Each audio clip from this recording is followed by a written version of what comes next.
Hello friends, അപ്പോൾ ഇന്നിപ്പോൾ അതുപോലെ എൻ്റെ ഒരു ദിവസം തുടങ്ങുകയാണ്. അപ്പോൾ ഇന്ന് രാവിലെ എനിക്ക് പണി കിട്ടിയിട്ടുണ്ടായിരുന്നു, ഗ്യാസ് തീർന്നായിരുന്നേ.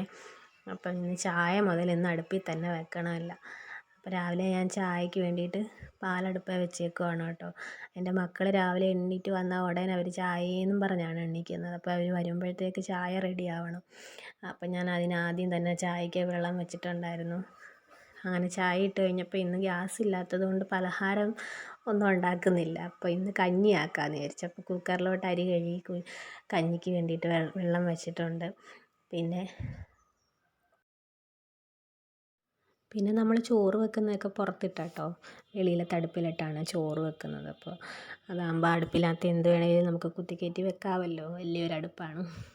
അപ്പോൾ രാവിലെ കുഞ്ഞുങ്ങൾക്ക് കുളിക്കാനുള്ള വെള്ളം ചൂടാക്കി അത് ഒരു ബക്കറ്റിലോട്ട് ഒഴിച്ച് വെച്ചിട്ട് പിന്നെ ചോറ് വെക്കാനുള്ള വെള്ളം അമ്മ പറഞ്ഞ് പൈപ്പിൽ നിന്ന് പിടിക്കണ്ട, പിടിച്ച് വെച്ചേക്കുന്ന വെള്ളം എടുക്കാമെന്ന് പറഞ്ഞു. അങ്ങനെ അമ്മ അത് അടുപ്പിൽ വെക്കാനായിട്ട് മേടിച്ചിട്ടുണ്ടായിരുന്നു. അപ്പോൾ പിന്നെ ഞാൻ വിചാരിച്ചു മുറ്റം കുറച്ച് തൂക്കാനുണ്ടായിരുന്നു. അപ്പം മുറ്റം എല്ലാം ഒന്ന് തൂത്തടിച്ച് വാരി അത് വൈകിട്ട് തീയിടാം, രാവിലെ അങ്ങ് തീയിടുന്നത് ശരിയാവില്ലല്ലോ. അപ്പം എല്ലാം തൂത്ത് കൂട്ടി വെക്കാമെന്ന് വിചാരിച്ചു. വൈകിട്ടാകുമ്പോഴത്തേക്ക് വെയിലൊക്കെ താന്ന് കഴിയുമ്പോൾ അങ്ങനെ അത് ഞാൻ അവിടെ തൂത്ത് കൂട്ടി വെക്കുകയാണ്. വൈകിട്ടാകുമ്പോഴത്തേക്ക് തീയിടാമല്ലോ എന്ന് വിചാരിച്ചിട്ട്.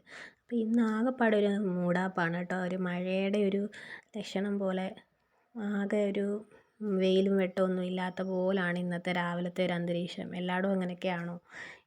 ഞങ്ങൾക്കിവിടെ രാവിലെ മഴയുടെ ഒരു ഇതാണ്.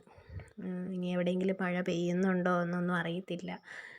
പിന്നെ ഇവിടെ കുറച്ച് ചീരയൊക്കെ ഞങ്ങൾ നട്ടിട്ടുണ്ടായിരുന്നു. അപ്പോൾ അതിന് കുറച്ച് വെള്ളമൊക്കെ ഒഴിച്ച് കൊടുക്കുകയാണ് രാവിലെ.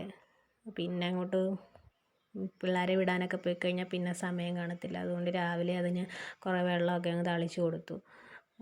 പിന്നെ ഇവിടെ കഞ്ഞി വെക്കുമ്പോൾ എല്ലാവർക്കും തേങ്ങാപ്പാലൊഴിച്ച് കഞ്ഞി വെക്കുന്നതായിട്ട് ഇഷ്ടം. അപ്പോൾ ഞാൻ തേങ്ങ ഇല്ലാത്തതുകൊണ്ട് തേങ്ങ പൊതിച്ചു അത് തിരുമ്മി പാലൊഴിച്ചൊക്കെ വെക്കുവാണെങ്കിൽ എല്ലാവരും ഭയങ്കര സന്തോഷത്തോടൊക്കെ കുടിക്കും. അല്ലെന്നുണ്ടെങ്കിൽ പച്ചക്കഞ്ഞി ആണെങ്കിൽ എല്ലാവർക്കും കുടിക്കാൻ ഭയങ്കര മടിയാണ്. അതുകൊണ്ട് ഞാനൊരു തേങ്ങ പൊതിച്ച്. അപ്പോൾ തേങ്ങാ വെള്ളത്തിന് ഇവിടെ അടിയായിരുന്നു കേട്ടോ. എനിക്ക് രാവിലെ തന്നെ ഇച്ചിരി തേങ്ങാ വെള്ളം കുടിക്കാനാണ് ഞാനത് പൊട്ടിച്ചത് കുടിക്കാൻ ഭാവിച്ചപ്പോഴത്തേക്ക് തന്നെ എൻ്റെ മോൻ വന്ന് പിടിച്ച് വാങ്ങിക്കാനായിട്ട്. അപ്പോൾ അത്രയേ ഉള്ളൂ.